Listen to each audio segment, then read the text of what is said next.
In this session, chapter 13, DBMS concept part 9, we will discuss the DBMS concepts, normalization के forms like first normal form, second normal form, third BCNF, ये discuss करेंगे.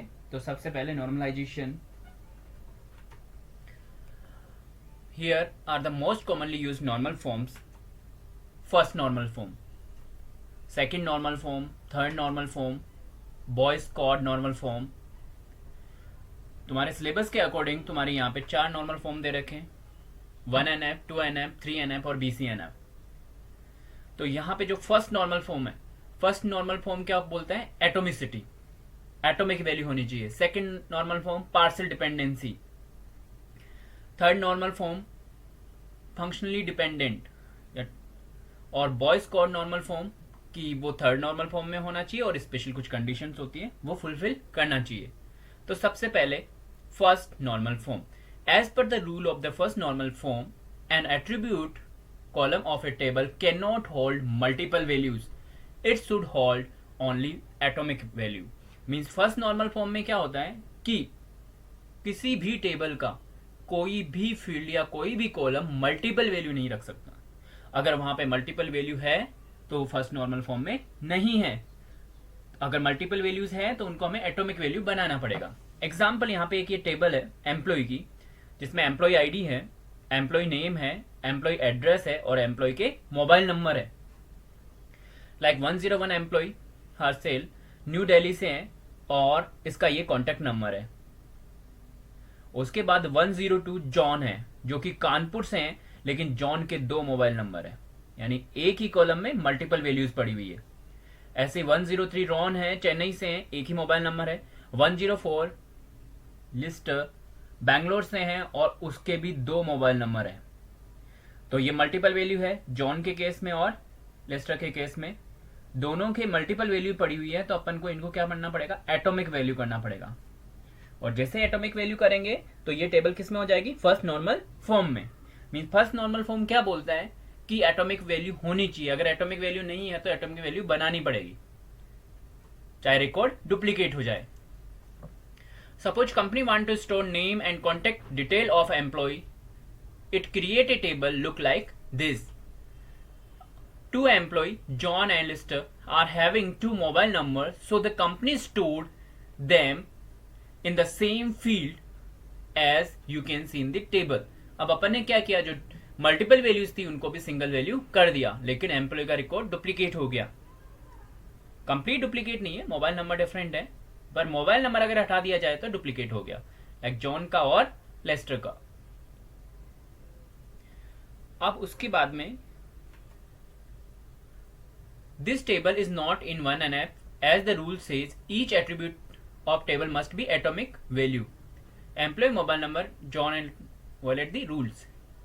यहां पे हम जो last table थी उसके बारे में डिस्कस कर रहे हैं, लेकिन ये टेबल अपनी फर्स्ट नॉर्मल फॉर्म में है क्योंकि इसमें एटॉमिक वैल्यूज है.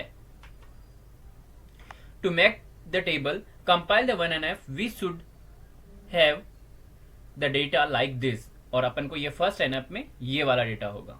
जो प्रीवियस टेबल अपन ने देखी जिसमें मल्टीपल वैल्यूज थी एम्प्लॉय मोबाइल नंबर में, वो फर्स्ट नॉर्मल फॉर्म में नहीं था, जबकि ये वाली टेबल फर्स्ट नॉर्मल फॉर्म में है. अब है second normal form. As the table is said to be in 2NF if both the following condition holds. कब होगा टेबल सेकेंड NF में? जब वो दोनों कंडीशन को फुलफिल करे. Table is in first NF, first normal form, no non prime attribute depend on the proper subset of any candidate key of the table, and the attribute that is not a part of any candidate key is known as non prime attribute.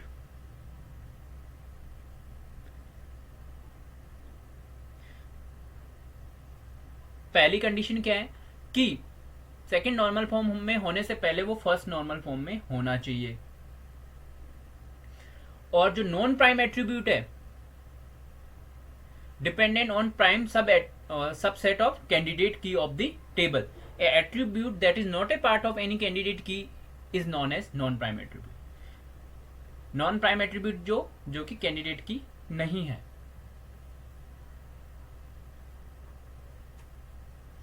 Example, suppose a school want to store the data of teacher and subject. एक school है जिसमें हम teacher का और subject का data store करना चाह रहे हैं। They create a table that look like this, since teacher can teach more than one subject. और ये केस है कि इस केस में एक टीचर एक से अधिक सब्जेक्ट भी पढ़ा सकता है। The table can have multiple row for same teachers. Like यहाँ पे टीचर आईडी है 111, 111 आईडी वाला टीचर मैथ भी पढ़ाता है और फिजिक्स भी पढ़ाता है, और टीचर की एज 38 है।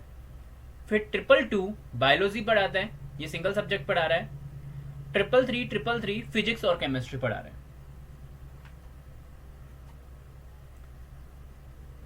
कैंडिडेट की क्या हुई? टीचर आईडी और सब्जेक्ट। नॉन प्राइम एट्रीब्यूट क्या हुआ? टीचर की एज, प्रीवियस टेबल में। The table is in first NF because, और जो पहले अपन ने जो टेबल देखी, ये वाली टेबल, ये फर्स्ट एनएफ में है क्योंकि इसमें किसी भी फील्ड में कोई मल्टीपल वैल्यू नहीं पड़ी हुई। Because each attribute have atomic value, however it is not in second NF because non prime attribute like teacher age, non prime attribute क्या है? Teacher age is dependent on teacher ID. बिना teacher ID के हम teacher age का कोई sense नहीं है, which is a proper subset of candidate key. This violate the rule of second NF, as the rule says no prime attribute is dependent on proper subset of candidate key. Means non prime attribute candidate key पे dependent नहीं होने चाहिए। यहां पे teacher ID और teacher की age. To make the table compile second NF, we can break it into two table like this. पहला table, इसके दो टुकड़े करेंगे टेबल के। पहला टीचर की डिटेल, टीचर का आईडी होगा और टीचर की एज होगी, और दूसरी टीचर की सब्जेक्ट की डिटेल। इसमें टीचर का आईडी हो गया और टीचर का सब्जेक्ट, लाइक 111 वाला मैथ और फिजिक्स पढ़ा रहा है, 222 वाला बायोलॉजी और 333 वाला फिजिक्स और केमिस्ट्री। मीन्स हमने क्या कर दिया, जो मेन टेबल थी उसके दो टुकड़े कर दिए सेकंड नॉर्मल फॉर्म में बनाने के लिए। क्यों? क्योंकि सेकंड नॉर्मल फॉर्म ये बोलता है कि जो नॉन प्राइम एट्रीब्यूट है वो कैंडिडेट की या प्राइम एट्रीब्यूट पे डिपेंडेंट नहीं होने चाहिए, और जो प्रीवियस टेबल थी उसमें डिपेंडेंट थे इज, इसीलिए हमने इसके दो टुकड़े कर दिए। अब डिपेंडेंसी नहीं है। Now the table compile within second normal form. Please check the description link for related video and continue in the next part of this video. Thanks.